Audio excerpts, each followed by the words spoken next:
వాస్తుశిల్ప శైలి ఆర్కిటెక్చర్.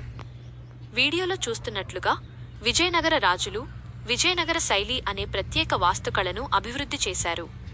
ఇందులో ముఖ్యంగా రాయగోపురాలు, ఆలయ ప్రవేశ ద్వారాల వద్ద ఉండే అతిపెద్ద గాలి గోపురాలు, కళ్యాణ మంటపాలు, అద్భుతంగా చెక్కబడిన వందలాది స్తంభాలతో కూడిన మంటపాలు. స్తంభాల కళ, ప్రతి స్తంభంపై చెక్కిన యాలి వంటి పౌరాణిక జీవుల శిల్పాలు ఆ కాలపు శిల్పకళా నైపుణ్యానికి నిదర్శనం. చారిత్రక ప్రాముఖ్యత. హంపి ఈ సామ్రాజ్యానికి రాజధానిగా ఉండి ప్రస్తుతం యునెస్కో ప్రపంచ వారసత్వ సంపదగా గుర్తించబడింది. పరిపాలన. కృష్ణదేవరాయల కాలంలో సాహిత్యం, కళలు మరియు వాణిజ్యం అత్యున్నత స్థాయికి చేరుకున్నాయి. మున్సిపల్ నిర్మాణం. వీడియోలో మనం చూస్తున్న విశాలమైన ప్రాంగణాలు, నీటి కాలువలు మరియు బహిరంగ ప్రదేశాలు వారి అద్భుతమైన నగర ప్రణాళికను తెలియజేస్తాయి.